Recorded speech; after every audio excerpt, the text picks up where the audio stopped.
selfish sister planned her baby shower on my wedding day, thinking that everyone would side with her, but karma hit her hard as family chose my wedding over her. The incident happened a few days ago, and I am furious, which is why I've come here to vent. I have an older sister, Portia, 30F, who has severe main character energy, and it rubs me the wrong way in all possible ways. This has been the norm all her life, and all of mine, and I generally never objected or said anything because I've never been one to start conflict or drama. However, things came to a head on my wedding day because she decided to host the baby shower for her fourth kid on the same day. Naturally, when I found out a few days before the wedding, I was very upset. I had made my family RSVP to the wedding date months in advance, so I knew this little coincidence, as she called it, was deliberate on her part. It just made me want to either rip my hair out, or hers. I had a nagging feeling that my family would choose to attend her baby shower over my wedding because that's how things have always operated in my family. She has been the golden child for as long as I can remember, and I have been the afterthought. I thought maybe this one day would be about me, but with her baby shower, I knew she was planning to steal even this day from me. Portia and I, 25F, do not have the best relationship. I would attribute it partly to how my parents raised us, but mostly to Portia's attitude and arrogance. Portia was an overachiever in school. She got good grades, played sports, and was generally liked by her teachers and peers. Mom and Dad were very proud of her. I, on the other hand, was just about average. I didn't excel in academics, but I wasn't bad either. I didn't have any meaningful hobbies, according to my parents, and all of this was amplified by the fact that I went to the same school as my sister. All my teachers and even the principal used to be quite astounded that Portia and I were sisters because I was quite unlike her, not just in attitude but also in capabilities. We were constantly compared, and I always fell short. My parents did not take my lack of skills well. Portia was the favorite child. She was pampered, spoiled, and anything she demanded was done because she was a bright kid. I was categorically told as a kid that I would get this treatment from my parents too if I became as good as Portia. I have a series of psychological issues with self-worth due to my childhood, and it has severely impacted the quality of my life. By the time I turned 13, I realized that I would never have a good and functional relationship with my family. I just accepted that as my reality and withdrew from the family. I kept mostly to myself, stayed in my room, and spent my hours doodling. That was my only real hobby, and nobody ever took it seriously. I was the extra member of the family, so to speak, always an afterthought, always left alone, always looked at with either disgust or contempt because I was not good enough for my parents. I was called a scribbler, and my mother even tore one of my sketch pads because I was busy scribbling instead of working hard and being a source of pride for the family like my sister. I knew then that no matter what I did, they wouldn't see me as who I was, only as a lesser version of Portia. And that no matter how hard I tried, I could never match up to her, and that I didn't want to either. So I just stopped interacting with them as much as I could. When I was 13, Portia left for college. And she changed. She was no longer the good girl our parents had raised. She still did well, no doubt about that, but she never answered their calls, didn't want to come back home, and blew through money like crazy. All of this took a toll on my parents, I guess, and they felt alone and isolated. They had lived the 18 years of their lives as parents to just one kid, and suddenly, that kid didn't want much to do with them. That was when their attention shifted to me. They tried to get closer to me and wanted to make a bond, but I didn't want anything to do with it. I had attuned myself to being alone, and all of this attention just stressed me out. It had taken me a long time to learn to live by myself, and I was not going to change it because my parents wanted to play happy families. This made them mad, and things got even worse for me. They were either yelling at me or taunting me all the time, and it became too much for me to handle. I somehow managed to make it past the next few years until I went to college. I have been very low contact with them ever since. I did a degree in animation, so I can say that all that doodling really paid off. I got a good job right out of college, and I'm doing quite well for myself. This is unlike what anyone, especially my parents and sister, expected of me, so that makes me feel even more smug about the entire thing. They have tried to get in touch with me repeatedly in the last 2 to 3 years, in the sense that they wanted to get closer to me, and things like that, but I have always politely declined their efforts. I do not feel their need in my life anymore, and I am more than happy with the little family I have built for myself. I live with my fiancé Edward, 29M, and our cute dog Emma. I have friends, a social circle, and a great life, and I don't want them intruding in it. A couple of years ago, before I got my job, Portia got married. Obviously, I was not invited. This is also one of the reasons why I don't take their attempts to reconnect seriously. They did not care about me when I was just a student, and now that I am successful, they are trying to make amends and be family. I can see through their sick disguise, and I am not one to be fooled by it. I have a feeling they want to get back in touch only so they can mooch off me since Portia doesn't work. She got pregnant right after college, had a shotgun wedding, and has never had a penny to her name since. The family had always thought she would be the one bringing in the money, since she was the brilliant one, and that I would end up being a failure. Now that there is no prospect of her providing any money, they are trying to make amends so that I can be their cash cow. While my parents have been this way since I was born, my extended family is much better. My Aunt Rachel was kind of a mother figure to me growing up, and she has always called my parents out on their favoritism. Of course, these allegations were vehemently denied, but gradually, the entire extended family got to know the real picture of everything. They have supported my decision to stay low contact, and nobody really pressured me to build bridges with my family until a couple of months ago. Around 3 months ago, my mother had a very serious health scare. She was admitted to the hospital for weeks, and the diagnosis was tricky. Her quality of life has since been severely impacted, and the doctors have said that it is going to take a long time for her to return to how she was before, if that ever happens. This, according to my aunt, was a wake-up call for my mother, and the entire time she was in the hospital, she was sobbing for her baby, aka me. I wasn't told about her health issues immediately because we had been low to no contact for a few years now. But my aunt called me up a week after the incident to tell me that my mother was very sick and had a sort of realization that she had not treated me well. And ever since that day, my mother has only been crying, wanting to get back in touch with me, saying that she knows she is going to die soon and doesn't want that to happen before I give her a chance to be a good mother again. I had been conflicted about this because I knew deep down that the only reason my mother wanted to make amends was that she did not want to shoulder all that guilt for treating her own child poorly. It was more about her guilt than it was about me. But I also knew that if I did not talk to her, or at least get back in touch, I would end up regretting it. So after a lot of thought, and a considerable amount of urging from both my aunt and my fiancé, I decided to give it a shot and get back in touch with her. It was emotional for us. There were a lot of tears and a lot of apologies from her side, and I just told her to let it slide, and that I did not wish to talk about it or engage in it anymore. My father tried to be civil, and he is too proud a man to admit where he went wrong, so he and I didn't exchange more than a few words. Portia was nowhere to be found during this little reunion of ours, and I found out later that it was at our mother's request. Mom had vehemently denied Portia's presence during our talk, and I hear that she was quite salty about it, but there was nothing she could do. So, now comes the actual incident. I was insanely busy with all my wedding planning, and to be honest, I did not make much time for my mother after the initial few meetings. I could have, but I was too stressed with all the workload, and needed my downtime as well. My parents were quite offended by the fact that even after our supposed reconciliation, I had not involved them in wedding planning or given them any of the traditional roles that the bride's parents are supposed to have. My mother was upset about the entire situation, but she chose to let it slide, which is when I began to feel that maybe she was actually remorseful. My father, on the other hand, was extremely angry that he would not be the one walking me down the aisle. He even called me up to tell me that he was considering not attending the wedding because I was humiliating him as a father in front of everyone, even after everything had gone back to normal. I told him that nothing had gone back to normal, especially between him and me, and if he felt that this was too insulting for him, he was free to do whatever he wanted, aka not attend. That shut him right up, and he didn't say anything after that. As far as Portia is concerned, I didn't have any contact with her during this time. I just sent out the invites, and she was saying that she would be attending. There was nothing more to talk to her about, or so I thought, but I was in for a huge shock. 2 weeks before my wedding, I got a frantic call from my cousin Lena. She told me that she was talking to Portia, and Portia invited her to her baby shower on the same date as my wedding, in the same city, in a venue that she had booked an hour away from my wedding.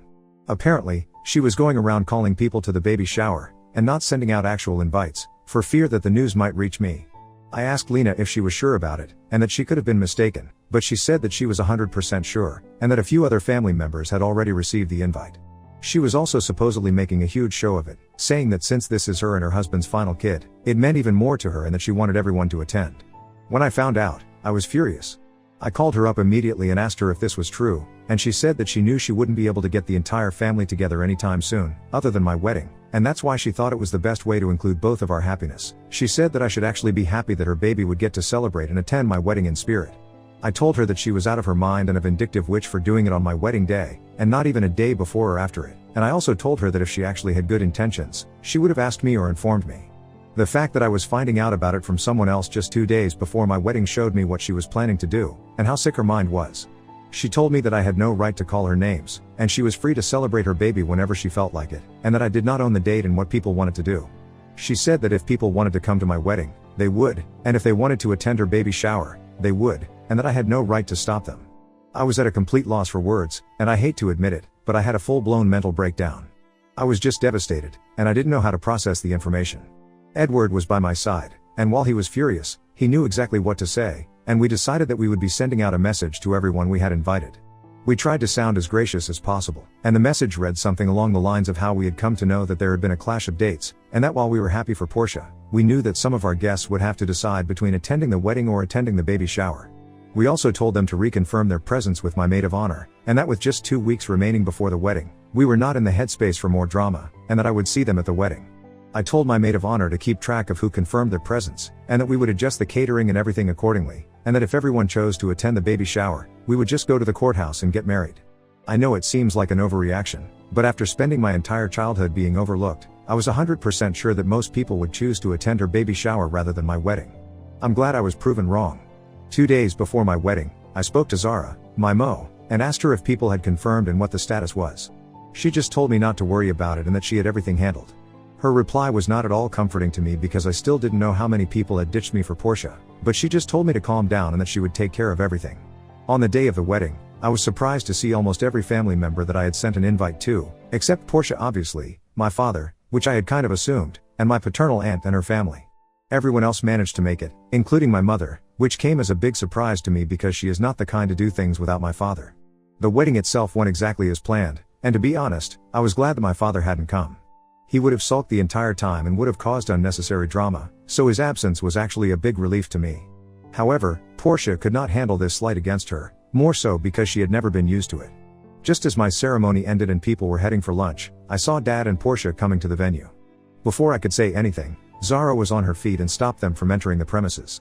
There was some bickering going on between them, and I couldn't really make out what they were saying, but I could see that the conversation was getting more and more heated with every passing second. At one point, Portia even tried to push her way inside, and Zara tried to block her as much as she could, but my dad pushed through as well, and she was no match for their combined strength. The minute Portia stepped inside, she straight up started bawling like a spoiled brat. And it wasn't just a few stray tears here and there, it was actual wailing like an infant. It was so embarrassing and disgusting to watch.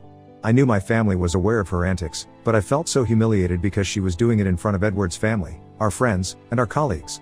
She kept saying that everyone came to my wedding instead of her last baby shower and that I should have had the decency to postpone my wedding when I knew that she was having her baby shower. Before I could say anything, Aunt Rachel said that I had finalized the date for the wedding months ago, and she was the one who had hijacked the date, and if she had any decency, she would have been the one to keep her baby shower on a different day. Portia did not expect to be called out like that, and she looked at my dad for help, but he was surprisingly quiet. Portia then had the audacity to say that marriages break apart all the time and that there could be a possibility that I would get married again, but she for sure was not going to get pregnant again. I was furious, and I wanted to slap her square in the face at that moment. I could not believe she had the nerve to suggest that my marriage would break apart on the day of my wedding. I had had enough by then, and I told her to get the hell out of the venue, and that she should know that she already has 3 kids, and that there is no guarantee that she wouldn't be popping out other kids in the future, considering that that's all she has done ever since she left college after blowing through all of Dad's money. She started screaming, but I cut her off in the middle and told her that she was a horrible human being who never thought about anyone other than herself, and that I felt sorry for her kids for having such a terrible woman for a mother. That shut her up real fast, and she started crying again, but I had no patience for it, and Zara and another friend of mine literally dragged her out of the venue. By the time all this was over, I was shivering and crying, and she had ruined my day. The atmosphere was so tense that almost everyone cut lunch short and left. What hurt me the most was that in all this time, my mother never took a stand for me or told me about Portia's plans. So all her reconciliation was fake and an act in my eyes because she continued to not do right by me, despite having the chance. Once everyone left, I hugged Edward and broke down and apologized for ruining the day, but he held me close and told me that it wasn't my fault at all and that I was bound to reach my breaking point one day or another. It has been 5 days since our wedding, and people have been reaching out to me, but I am in no headspace to respond to anyone. There are tons of messages just sitting in my inbox, and I know that I will have to respond to them eventually, but I don't want to do that right now. We are leaving for our honeymoon tomorrow, and I hope that I am able to feel better and take my mind off of whatever happened. My vile sister has already ruined my wedding, and I couldn't do anything about it, so I can't let her ruin my honeymoon as well. She doesn't get to affect me like this, even after all these years. Update 1. Hey Reddit. I haven't been updating because I took a break from Reddit during my honeymoon. I hadn't expected the post to blow up, and I was overwhelmed when I saw all those comments. But, I went through them all, and since you're so invested in the story now, there is a tiny update. All the while on our honeymoon, Ed and I didn't really entertain any sort of contact from my side of the family. My mother made multiple attempts to get in touch with me, but I just told her that I would talk to her once I got back from the honeymoon. She has since called me and told me that she wants to meet and apologize for not taking a stand for me during the wedding and that she is ashamed of herself. I told her that this was not just about the wedding, but about the fact that she knew about the baby shower and did not tell me. She said she didn't want me to get upset, and that she thought people would attend my wedding over the baby shower anyway. I told her that her assumptions do not excuse what she has done to me, and she has again shown me that she is not a reliable person at all, especially when it comes to my emotions and feelings. She kept on apologizing, but I told her that I needed a break from her and to not contact me anymore. She tried to play the I'm sick card, and I said that she had decided to come back into my life to prove to me that she was sorry. Her actions have shown me the opposite because she continues to choose Portia over me, even if it comes at the cost of one of the most important days of my life being sabotaged. She was crying inconsolably as I tore into her, and I felt so guilty doing it, but I knew that I couldn't let her run all over me again. It had taken me years and years to feel mentally safe, and I could not allow her to waltz back in with her same antics and ruin everything. I told her that I would be reaching out to her, but it would be on my own time, and that I did not want her to pressure me into building a relationship with her because clearly, she was not ready. I think she felt that if she victimized herself a little, she could strong-arm me into relenting, but when that didn't happen, she gave the phone to Dad, who I was not interested in talking to at all. The minute I heard him on the line, I disconnected the call. He sent me a long text after that, which I didn't even bother to read and have since blocked him. Other than that, I only had messages from family saying that they were sorry that Portia had tried to upstage me on my own wedding, and basically messages supporting me and sympathizing with me. I haven't responded to all of them, but I will. All in all, I feel much better about the entire ordeal, and I am glad I have cut my mother off again. I do not have the energy to deal with my parents, and I don't want them ruining the family I have built for myself.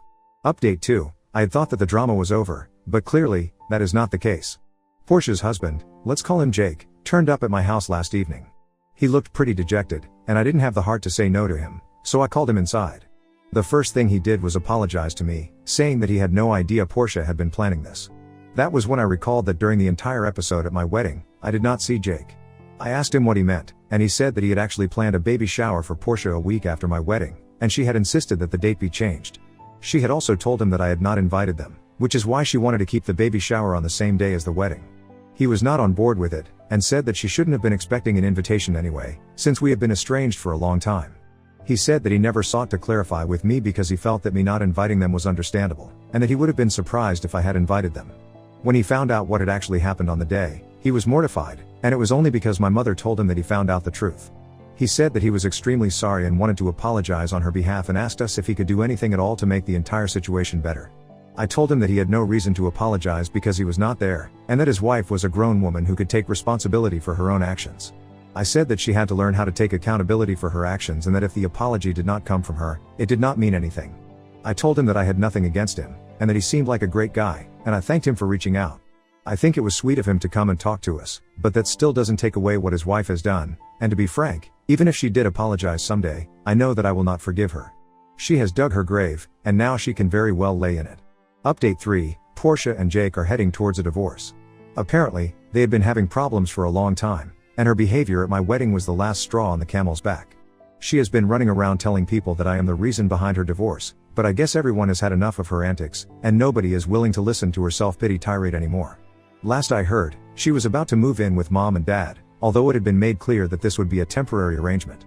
She even reached out to me, asking me to babysit her kids, for free, saying that this would be my repentance for ruining her life. I have promptly blocked her everywhere and don't wish to engage with this drama any longer. I don't know the details of their divorce, but I do know that Jake is trying to get full custody of all the kids because he thinks she provides an unfit and unstable environment for the development of the kids. I don't know what will come of their divorce, but I do know that she is in serious trouble, and nobody is willing to help her now. So what will happen remains to be seen. All I know is that I have completely bowed out of this entire chaos, and my family by extension. This is so much more trouble than they're worth, and I had a calm and peaceful life before they decided to get back in touch with me. The only people that I am now choosing to associate with for my family are a few of my cousins, and my Aunt Rachel, because all of them stood by me like a rock when the entire fiasco with my wedding was happening. I am beyond grateful to them for supporting me like they did. They are the only ones who deserve to be part of my life, and I'm going to be fiercely protective of my boundaries from now on.